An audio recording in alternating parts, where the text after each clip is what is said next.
So and he's also quiet type. So yeah.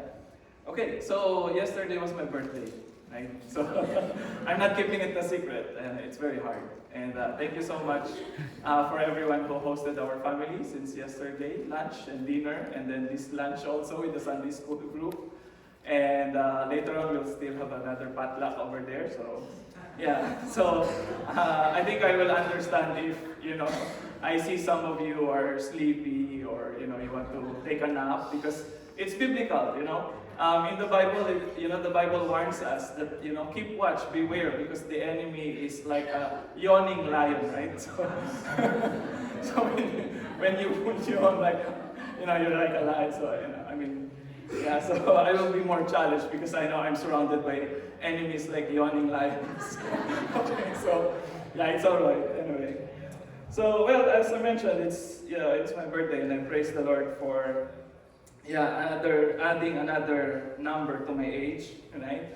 And you're right. Just like most of you, we all feel old when we when we celebrate our birthday, but I feel extra old for me this year, right? Because I think this is my last year to say that my age is within the 30s, right? So next year I won't be in the 30s anymore, right? And what's interesting for me is that, birthdays and aging is also, a sign of growing. It's a sign of maturing. And I feel so matured now, a little bit, right? So, and I thank my wife, of course, for reminding that to me, when I got her gift. I think part of the maturity is, I would describe maturity as something related to our excitement when receiving gifts, right? When we were young, we received gifts like toys or clothes or, things like that, right? But as we grow older, the gifts that we receive, kind of become more and more different, right? So this year, my wife, Jen, gave me, a back scratcher. I can still reach my back, right? So I'm not that old. Yeah. So, yeah, that's one thing, right? And then he also, gave me a card and a gift card, right? So, yeah, I appreciate her for that. But the third gift, it's interesting. He gave me multivitamins. Multivitamins to keep my liver healthy or something. Well, I appreciate that Jen is concerned about me, but I'm scared that maybe in my next birthday, maybe she'll give me my maintenance medicine for high blood. I appreciate that thought. She likes to show that she cares, but actually we have a monthly budget for health, right? You don't have to give that on my birthday. So, and then it seems like she's really worried that I'm getting old. Yeah, but. Of course, we appreciate our partners. They are the reminder of the realities in life, right? Okay, and so I remember this story about shopping for a partner. In New York City, it's just a story. It's a made-up story. So they said that there was a department store that was created or built, as a place where women can shop for a husband, and Valentine's Day is almost approaching, right? So maybe some of us are, thinking who's my date or whatever. But anyway, so again, this is a story about a facility where you can purchase a husband, right? So the interesting thing about this store is that it has 7 floors, right? And each floor have each floor have different qualities of a husband. And the higher you go, the better the husband is. Right? So, but here's the catch.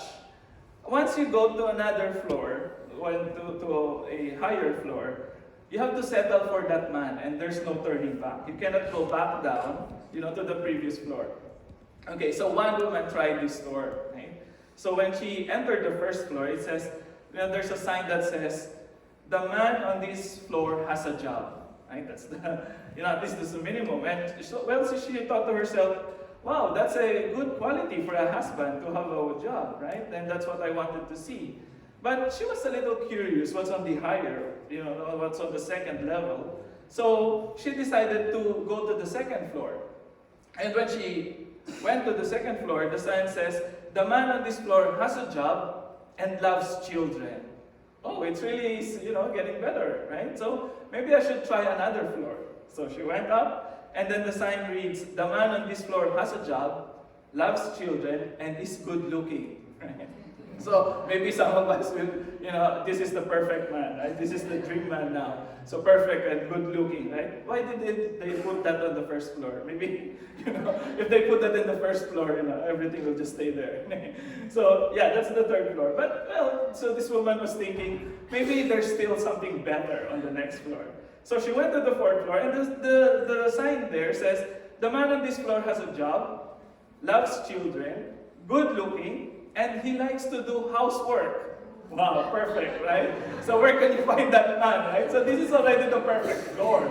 But she remembers, this is the seventh floor, and I'm just in the middle. So maybe I should try another floor. And then she went to the fifth floor, and then it says, the man on this floor has a job, loves children, good looking, likes to do housework, and is romantic, right? So yeah, who doesn't like a sensitive guy, right? To love and everything.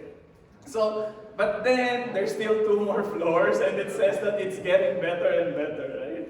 So she went to the 6th floor, and then the sign says, the man on this floor has a job, loves children, good looking, likes to do housework, romantic, and they love to shower their wives with luxurious gifts. Right? Okay. So now finally, we're talking. So this is the perfect man that everybody's looking. But there is still another 1 floor up. So what do you expect, right? So this woman said, I will try another one. And it says it's getting better, right? So when she reached the 7th floor, the sign says, there are no men on this floor. Apparently, some people are not just cannot be pleased. It's very hard to satisfy. Anyway, so the lesson there is that there's no such thing as perfect man, right? So if you just keep on looking, so good luck. So, but of course, this afternoon we know that there is someone who is perfect, right? We know that, for many of us, or hopefully for all of us here, we have found the perfect man for us. And that's no other than Jesus Christ, right? Who is the beloved Son. Okay, so let's open our Bibles in Matthew chapter 9. Okay, and this is the passage that we are going to look at this last Sunday of the Epiphany. The Epiphany basically means the manifestation of Jesus Christ when He first came to the world as the incarnate Word of God. So you count 7 Sundays from Christmas, so you have the 7 Sundays of the Epiphany, prior to the Lent season. Right? So this coming Wednesday is the beginning of the Lent. That's the 40 days before we celebrate the Good Friday and the Resurrection on Sunday. Right? So Ash Wednesday is actually the beginning of the commemoration of the Passion of Christ, the 40-day period, which is very symbolic in the Bible, right? The 40 years in the wilderness, Jesus spending 40 days in the wilderness too, and also he has 40 days before he went up to heaven after his resurrection. So the number 40 is quite, symbolic, biblically speaking. So on Wednesday, which is also February 14, so I think that's the best time to put this, occasion of Valentine's Day. For some, they celebrate love, but for others, they celebrate Lent, right? So, yeah, it's a time of suffering, But anyway, so today is the last Sunday of the Epiphany, or the manifestation of Christ. So, and it's very appropriate that we reflect on this story about the transfiguration of Jesus. When Jesus transfigured, when his appearance was changed in front of his disciples. So let's read Mark chapter 9, verse 2. It says here, 6 days later, Jesus took with him Peter and James and John and led them up a high mountain, apart by themselves, and he was transfigured before them, and his clothes became dazzling white, such as no one on earth could bleach them. And there appeared to them Elijah with Moses, who were talking with Jesus. Then Peter said to Jesus, Rabbi, it is good for us to be here. Let us make 3 dwellings, one for you, one for Moses, and one for Elijah. He did not know what to say, for they were terrified. Verse 7, Then a cloud overshadowed them, and from the cloud there came a voice, This is my son, the beloved. Listen to him. Suddenly, when they looked around, they saw no one with them anymore, but only Jesus. Okay, So here's the question. What is the transfiguration story about? Why do the gospel writers have to include this in their narrative? And I think all of them, has this story about Jesus being transfigured in front of his disciples, wherein his appearance became, dazzling and, he radiates, right? So some people think that this event manifests the original nature or form of Jesus prior to the incarnation. Meaning before he was incarnated, he was with the Father, and that is how he looks like, radiant with glory and, shining, etc., right? And others say that this is actually a foreshadowing of his future glory after the resurrection. Right? So there's always this debate, whether Jesus was in the form of God before he became man, or he only became glorious and radiant only after the resurrection. But Mark was silent. If you read the narrative, there's no such thing as, Mark explaining that this is the form of Jesus before he was incarnated or before he became a human being.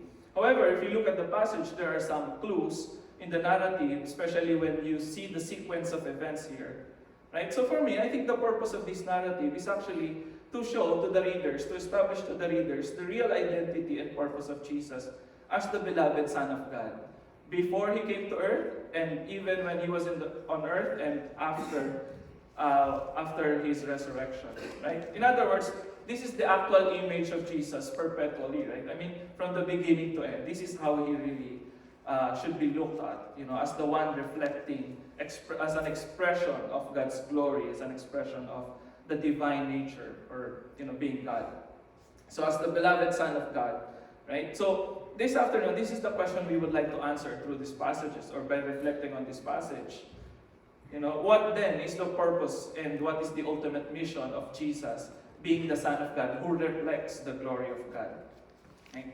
So if you look at the context of Mark chapter 9, you will see that prior to this event, prior to the transfiguration, Jesus was actually predicting his imminent death and the coming of the kingdom of God. And again, another two significant events. If you look at Mark chapter 8, verse 31, up to chapter 9, verse 1, he was talking there, Jesus was giving his disciples a lesson about the cost of being a disciple. Right? What it means to be, I have a clicker, right?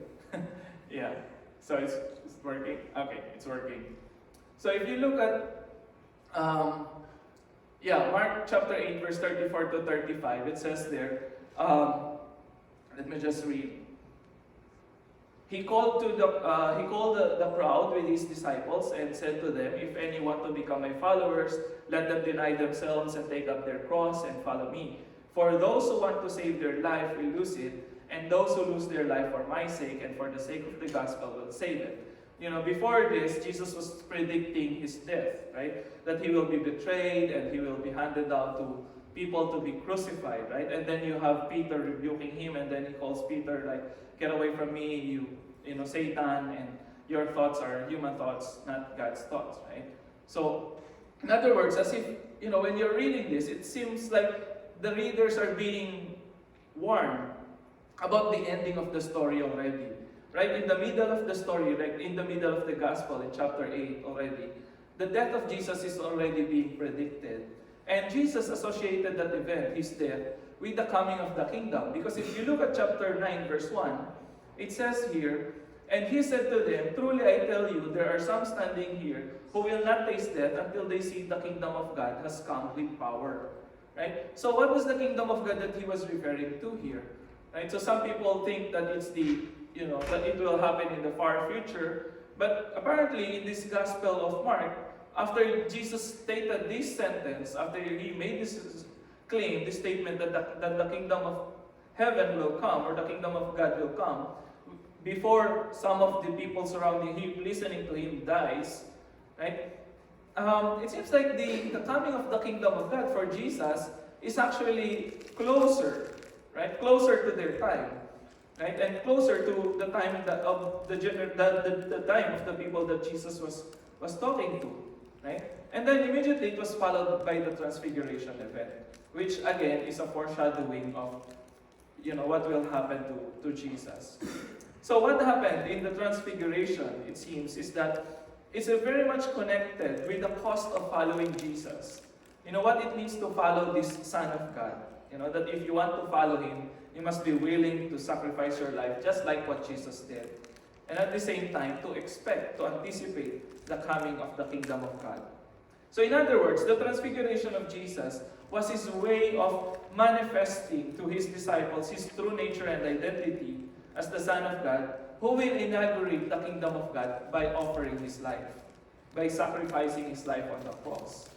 So in other words, this event, which seems to be very glorious and bright and, it's good, right? But it also has a dark, side of it. Because it means that Jesus will die. Jesus will have to sacrifice His life. Perhaps that is also the reason why after the incident, Jesus warned His disciples not to tell it to anyone. Because the implication is that what you see now, you see my glory, but before I fully experience this glory, I have to suffer. I have to sacrifice myself and to die on the cross. Okay?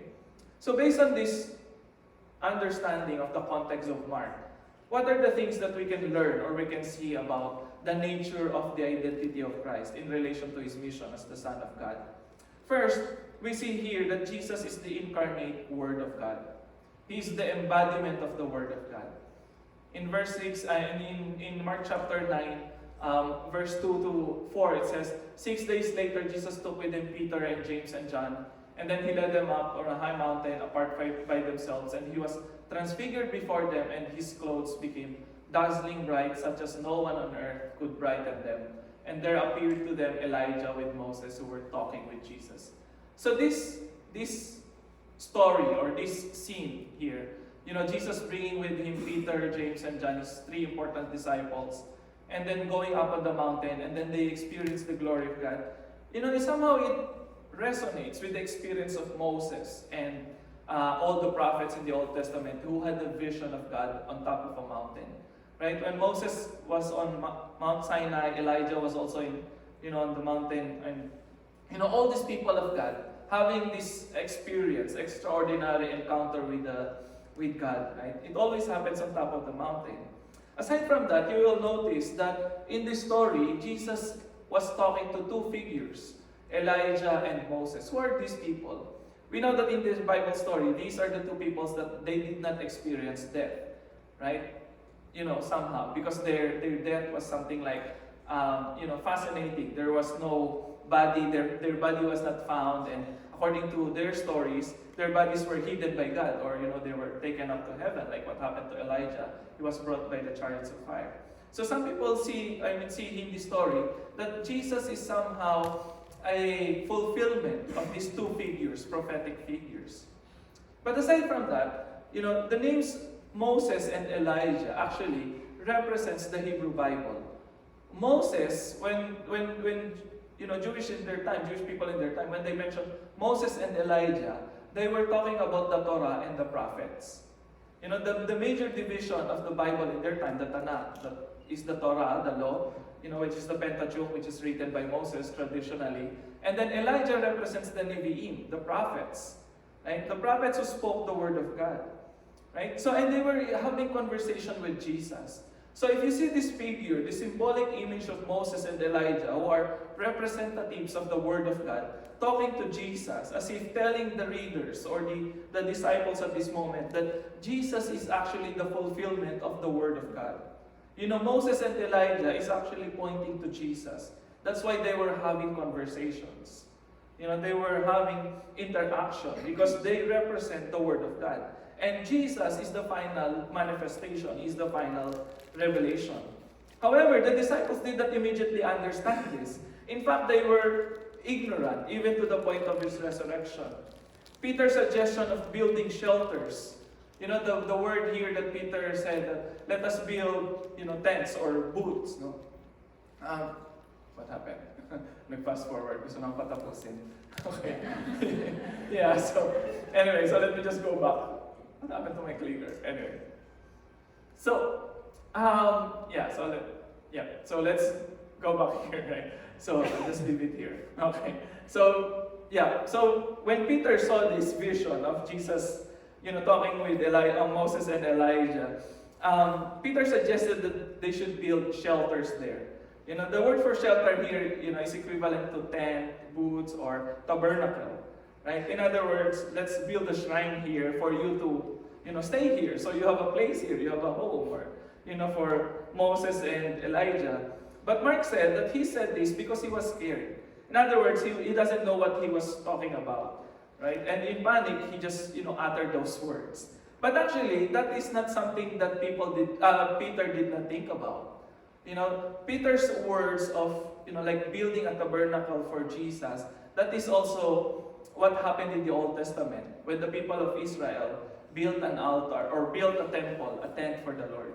And when they built the temple of Solomon, they thought that God was in the temple, living in there, right? But, you know, here, there's something strange going on for them because that is something that is rejected already at this point, right? They already realized that God, you cannot put God in a box, right? You cannot conceal light. You cannot conceal bright light or, you know, the shining sun of God.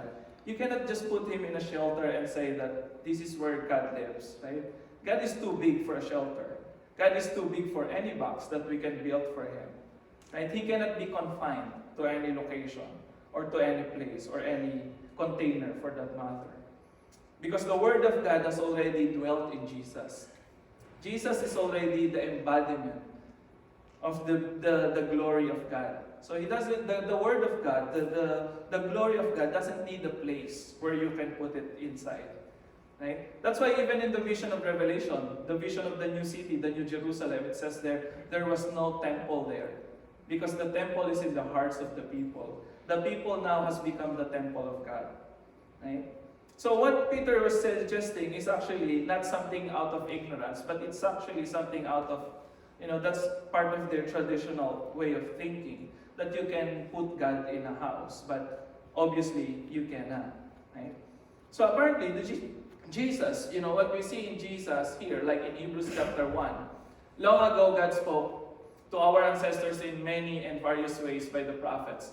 But in these last days he has spoken to us by a Son, whom he appointed heir of all things, through whom he also created the worlds. He is the reflection of God's glory and the exact imprint of God's very being. And he sustains all things by his powerful word. When he had made purification for sins, he sat down at the right hand of majesty on high, having become as much superior to angels as the name he has inherited is more excellent than theirs. This is one of the confessions of the early church. This is how they see Jesus, that he is the very manifestation of the glory of God, and he's the reflection, like the mirror. You know, if you want to see God, you know, as a form, having a form, that is in Jesus Christ, right? So, it's, you know, God is something very abstract, his spirit, right? So it's very hard for people to imagine how God looks like. But when the Bible says that Jesus is the reflection, the very image of God, you know, God now has taken a form through a human being, through this person, Jesus. And that makes, you know, this idea of God, you know, whole and complete, right? Because, you know, in this world, there's a lot of abstract words like love, you know, hope, faith. You cannot draw that, right? Unlike, you know, if you mention a table, you can see an actual table, right? A physical form or piano or chair, right? But when you say words like love, you know, how can you paint it? You know, is there a picture of it? You know, it requires a physical manifestation. You have to show it, right? By doing acts of service, or you have to show your love or affection to people by giving them gifts, right? Roses, chocolates, you know, sack of rice, multivitamins, you know. So that's your way of, you know, making your love concrete, making your love real, right? So when Jesus embodies the Word of God, the Word of God becomes complete, right? The word of God becomes real through Jesus because he embodies it. You know, he has given it a form, right? So if we want to know what the heart of God is, we just need to look at Jesus, because Jesus is the incarnate Word of God. He embodies the message of the prophets, calling people to return to God and prepare for the coming of his kingdom. Okay? And that kingdom cannot be confined in any place or shelter. Now, the second thing about this story is that Jesus shows, or this story shows the intimacy between the Son and the Father. And of course, I'll just skip reading Mark chapter 9, right? Because it says there that, when they were covered by the clouds and they heard a voice saying, "This is my beloved Son." In some other gospel, it says, "Whom I am pleased." And then it says there, "Listen to him." Right? So this metaphor of, Father and Son, it's also very common in the Bible. But let me just show you this passage in the Old Testament, in Hosea chapter 11. That this idea of Son of God not only refers to the king of Israel, or, in the old times, the king is considered to be Son of God because of the power and the authority that he has. It's like he's next to God. But in the Old Testament, the Son of God idea is also given to the people of Israel. Look at Hosea chapter 11. "When Israel was a child, I loved him, and out of Egypt I called my son. The more I called them, the more they went from me." Unfortunately. Right? Jesus loved Israel as his people, and he cares for them as his own son. But these people are rebellious. These people are disobedient. They kept sacrificing to the Baals and offering incense to idols.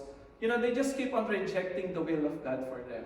Right? And instead of following God, they would follow their own selfish desires and worship other idols, other gods. Right? "Yet it was I who taught Ephraim to walk. I took them up in my arms, but they did not know that I healed them. I led them with cords of human kindness, with bands of love. I was to them like those who lift infants to their cheeks. I bent down to them and fed them." Look at the description here. The description is like a father, teaching the child how to walk, healing them when they are sick, caring for them, giving them kindness, bands of love, everything that a parent would do, to their kids. And of course, grandparents will do double to their grandkids. Right? So that's the show of double love, right? So you will not see, genuine love until you see your parents having their grandkids, right? So, and I'm not pressuring those who don't have kids yet.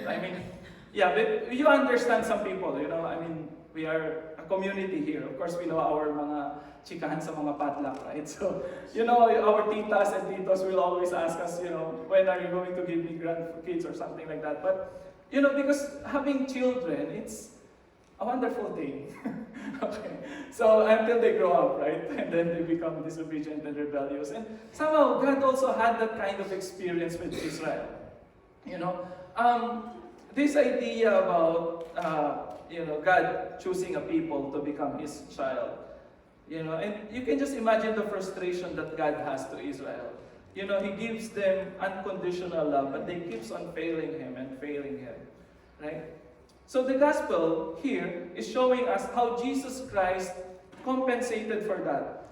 The idea of God, or Jesus Christ, being called as the beloved Son of God and giving pleasure or joy to His Father, to God the Father, is actually a fulfillment of all the things that Israel failed to accomplish. In other words, in Jesus, you not only see the embodiment of the Word of God, but He is also the final Israel, who will complete everything that God has planned for His people.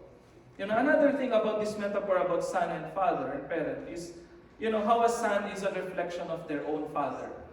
Sometimes for the better, right? So that's like, one of my friends, when people would comment to our kids, "Oh, how cute naman your son," or "How cute your daughter." My fellow pastor would interpret that as, that's God's way of correcting the race. By giving us younger generations who are better looking at us. Right? And sometimes I don't know how to feel actually. When people see when they see my child and they will say, "Oh, your child is good looking," and then they will ask another question, "Sino kamukha?" Di ba obvious? Sometimes I feel insulted when people ask me, "Who does he look like?" They will say he's good looking, but it seems like he's not doesn't look like you. So. But anyway, this kind of relationship between son and the father, the son is always, following after the parent, right? And as the child grows up, how the parents educate this child, how the parent brings up the child, is also reflected in the life of the child as he grows up. And you will see here that when the Bible says that Jesus Christ is the beloved Son of God, it means like Jesus Christ, Jesus was actually raised and brought up in accordance to the will of His Father. That's why He brings pleasure to His Father, because He was the righteousness of the Father. That's what Kuya Ray sharing us earlier. You know, in Jesus, the righteousness of God is revealed, because Jesus was able to completely fulfill the righteous requirements that the Father desires for His children. And because all of us here, because we believe in Jesus, that righteousness is, we become part of that righteousness of Jesus Christ. It's not because of something that we did, but it's because of what Jesus has accomplished, what Jesus has completed, you know, as the reflection of the glory of the Father. In other words, Jesus, the Son, completes this idea of what God looks like, you know, by fulfilling the wish of His Father.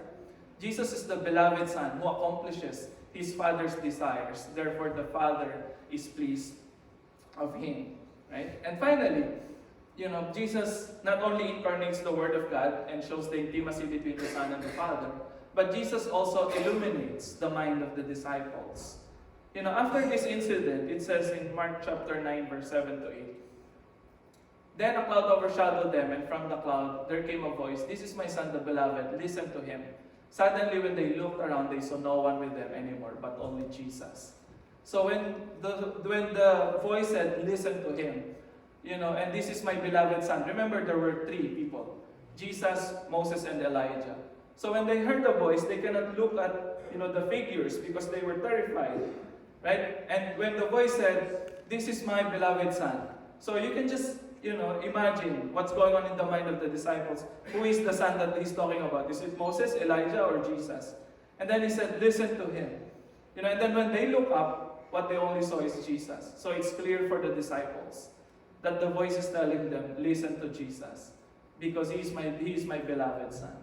So when the word said, "Listen to Jesus," and the disciples saw the glory of Jesus, Jesus is the one who illuminates their minds, enlightens them, in order for them to understand the wisdom and the message or the meaning of the Word of God.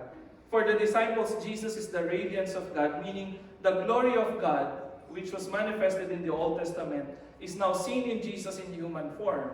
So when the disciples see the glory of Jesus, you know, their minds were open. That's what we see in the resurrection in Mark chapter 16, verse 14 and 19 to 20. Okay? So in other confessions in the scripture, in the New Testament, this is what we read. Okay? So so we'll just skip this verse and let's look at now John 1:12. Later on, this is now the reflection of the realization of the church. You know, after this incident about Jesus showing His glory to His disciples, this is now the claim of the church. To all who receive Him, who believe in His name, He gave the power to become children of God. Right? So the privilege or this wonderful treasure, or what do you call this? It's a blessing, right? To be called the children of God. You know, it was not only given to Jesus, but to the disciples who will listen to Him, who will believe His message, and whose minds will be enlightened. So if you believe in Jesus, you have been given the right to become children of God. So, hindi lang si Jesus yung anak ng Diyos, right? But all believers, all those who believe in Him, will share the same glory, the same blessing. That's why in Romans chapter 12, Paul says, "For you did not receive a spirit of slavery to fall back into fear." You know, again, the fear that Peter experienced when he saw the glory of God. "But you receive a spirit of adoption when we cry, 'Abba, Father.' It is that very Spirit bearing witness with our spirit that we are children of God. And if we children of God, then heirs of God and joint heirs with Christ, if we in fact suffer with Him, so that we may also be glorified with Him." So Jesus Christ is not someone who is very selfish, that He wants all the privileges and the glory of being a son to Himself. No. What we see in the Bible is that Jesus is the Lord of Lords and the King of Kings, and He would like to share His glory to His followers, to those people who will believe Him, whose minds will be enlightened. Therefore, through Jesus, the beloved Son, the disciples discovered what the will of God is: to save the whole creation and bring people into His kingdom by making them beloved children of God. So this is how God is saving the world. This is how God is recreating the world by making all people, especially those who believe in Jesus, to become His children. And when we become His children, we belong to His family. We belong to His kingdom. And that is only because of Jesus Christ, who is the embodiment of the love of God for us. So as we end this reflection, these are the things that I'd like to share to you in summary. That through Jesus, the incarnate Word of God, we can access the mind or the will of God. By looking at His teaching, His life as an example, we see what the will of God is. How He wants human beings or people to walk in accordance to His Word. Right? And we can access that, not through a shelter or a temple or whatever, an object, but through the life of a person, Jesus Christ. And because of the intimacy between Jesus, the Son of God, and God the Father, we know that we can also have a personal relationship with God through His Son. Just like what says in the Bible, right? If you believe in Jesus, you will become children of God. You will have a personal relationship with God. If we have a personal relationship with God, then we are illuminated. Our minds are enlightened to discover the love of God that gives us hope, strength, comfort, even in the midst of the challenges that we have to face. Just like Jesus, He was looking forward to His death. He was looking forward to the worst things that will happen to Him. But before He experienced that, He was reminded that you are my beloved Son.